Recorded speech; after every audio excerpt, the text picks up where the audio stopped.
안녕하세요. 테슬라 장기 투자자 태맨입니다. 매일매일 테슬라 관련된 소식을 업데이트해드리며 시황을 분석하고 장기적인 관점에서 테슬라를 바라보고 투자하고 있습니다. 오랜만에 테슬라 삼행시 가겠습니다. 테슬라는 떨어지고 다른 주식들은 다 올랐네? 쓸데없이 왜 이렇게 많이 떨어진 거야? 라고 생각하신다면 저처럼 물리신 겁니다. 재미없었다고요? 죄송합니다. 빠르게 미국 증시 시황부터 살펴보겠습니다. 한국 시간 11일 중 전날 밤 미국 증시가 일제히 상승하였습니다. 다우지수, S&P 그리고 나스닥 중에서 기술주 중심의 나스닥이 1.01%로 가장 많이 상승하였습니다. 기술주 중심의 나스닥이 3거래 연속으로 상승했는데요. 어젯밤 제롬 파월 연준 의장이 강경 발언을 했으나 이번 주 목요일 12일에 발표될 지난달 소비자 물가지수 CPI가 하락할 것이라고 시장이 기대하고 있기 때문인 것으로 보입니다. 어제 증시에서는 파월 의장의 강경 방언으로 본주세로 출발했는데요. 스웨덴에서 개최된 중앙은행장 회의에서 물가를 안정시키기 위해서는 때로는 인기 없는 정책을 펼쳐야 한다며 며 중앙은행의 독립성을 강조했습니다. 인기에 연연하지 않고 금리 인상을 지속하겠다는 뜻으로 풀어볼 수 있겠습니다.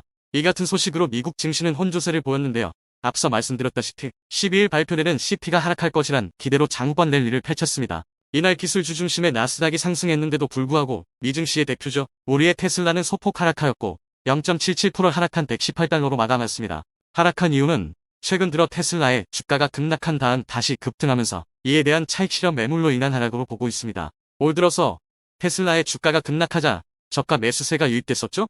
저는 세 가지의 보조지표만 보고 매수 그리고 매도를 하고 있는데요. 그 세 가지로는 RSI, 스토캐스틱 그리고 MFI가 있고요. 키움증권 기준으로 RSI는 30 미만, 그리고 스토캐스틱과 MFI는 각각 20 밑으로 떨어질 때마다 분할 매수하고 있습니다. 세 가지 보조 지표 중에 대략 두 가지 정도만 해당이 되면 매수하고 있죠. 제가 이전 영상들과 커뮤니티로 말씀드린 바와 같이 저도 이 기간 동안에 물량을 계속 늘렸습니다. 제가 지난 영상에서 말씀드렸던 단기 저항선 90, 110달러의 지지선을 지켜주면서 결국 100달러는 깨지지 않고 최근 랠리로 주가가 110달러 후반대에 머물고 있습니다. 고점들끼리 연결하고 저점들끼리 연결하면 대략 이러한 차트가 나오는데요. 아직 하락 트렌드를 벗어나지 못한 것으로 보입니다. 이 밴드 위로 올라와 주면서 밴드 상단을 돌파해줘야 좋은 움직임을 볼 수 있을 것으로 보입니다. 25일 실적 발표 때 4분기 실적과 23년도 1분기 실적에 대한 가이던스가 나와주어야 향후 움직임도 예측해볼 수 있을 것 같습니다. 그때까지는 소량으로 본인의 기준에 맞춰 분할 매수하시기 추천드립니다. 차트는 정리하면 아직 하반 추세에 있다. 그리고 테맨은 매수하지 않고 지켜보겠습니다. 테슬라 소식으로는 최근 테슬라 전기 차량에서 화재가 잇따라 발생해 논란이 되고 있는데요. 전문가들은 배터리에 불이 붙었을 가능성이 크다고 보고 있지만 불이 워낙 크게 나 차량에 전소되어 정확한 원인 규명은 어려울 것이라고 전망했습니다. 또 며칠 전에는 테슬라의 서비스 센터에 주차돼 있던 모델 X 차량에서 불이 났는데요. 다행히 인명피해는 없었습니다. 이 두 건의 화재로 한국에서의 테슬라에 대한 인식에는 영향이 있겠으나 주가에는 미미할 것으로 보고 있습니다. 테슬라 주주분들께서는 굳이 이 이슈로 매도를 고민하지 않으시길 바랍니다. 중국에서는 판매 가격을 인하하면서 하루에 10,000대씩 팔린다는 소문이 들리고 있는데요. 정확한 것은 데이터가 나온 후에 같이 보면 좋을 것 같습니다. 저번 영상에서도 말씀드린 바와 같이 가격 인하는 아무나 하는 정책이 아닙니다. 이미 마진이 충분히 나오는 회사 또는 가격 경쟁력이 있는 회사에서만 취할 수 있는 전략입니다. 중국에서 1등 기업이라는 마이디 업체도 가격 하락은 쉽게 할 수 없는 전략입니다.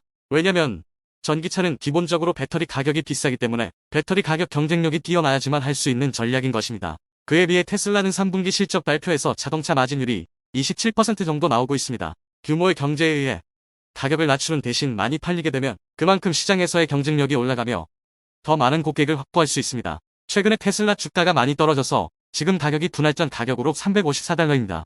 2년 전부터 투자하신 분들은 아시겠지만 테슬라 분할전 600달러는 정말 깨지지 않을 것 같은 지지선이었습니다. 그런데 지금 가격이 분할전 가격으로 354달러입니다. 분할전 600달러부터 투자를 시작해온 저에게는 지금 가격은 한없이 저렴해 보입니다. 다들 아시겠지만 테슬라는 가치주가 아닌 성장 주식입니다. 최근에 애플처럼 기술주이면서 가치주 형태를 띠지 않습니다. 거시경제, 원자재, 수요, 공급, 정치적 이슈 등 많은 거시적인 경제 측면에서 영향을 많이 받습니다. 그만큼 변동성이 큰 주식입니다. 변동성이 크다는 이야기는 바꿔 말하면 변화의 폭이 크다는 것이고 그만큼 큰 수익의 폭이 다른 주식보다 크다고 볼 수 있겠습니다. 저는 앞서 말씀드린 바와 같이 테슬라, TQQQ, SOX 이 세 가지 종목을 5년 이상 보유할 예정이며 수량을 늘리는데 현재 집중하고 있습니다. 과매도 구간이 오고 현금 보유량이 부족할 때는 일부 종목을 팔아서 리밸런싱 또는 현금 보유 비중을 늘릴 예정입니다. 현재 금리 인상으로 인해 경기 침체라는 그림자가 드리우고 있습니다. 하지만 어느 순간 패드는 금리 인상 기조를 멈추고 금리를 인하할 것입니다. 영원한 하락이라는 것은 없습니다. 경기 침체가 얕게 온다면 좋겠지만 만약 경기 침체가 크게 온다면 양적 완화를 다시 시작할 것이고 그때 우리는 큰 기회를 맞이하게 될 것입니다. 이때부터는 수량이 많은 사람이 큰 수익을 가져갑니다. 큰 빛을 보게 되는 것이죠. 우리는 지금부터 준비해서 2023년 그리고 2024년까지 수량을 충분히 모아 2025, 2026년 이후 빛을 보아야 합니다. 최소 5년 내 목표 10억입니다. 함께 가시죠. 같이 하면 할 수 있습니다. 이상 테슬라 TQQQ 반도체 3배 레버리지 SOX에 투자하고 있는 태맨이었습니다. 다음에도 좋은 내용으로 찾아뵙겠습니다. 감사합니다. Even when you feel low, you can still go. Even when you feel slow, you can still go. Even when there's no hope, you can still go. I never answer to no, man, I still go.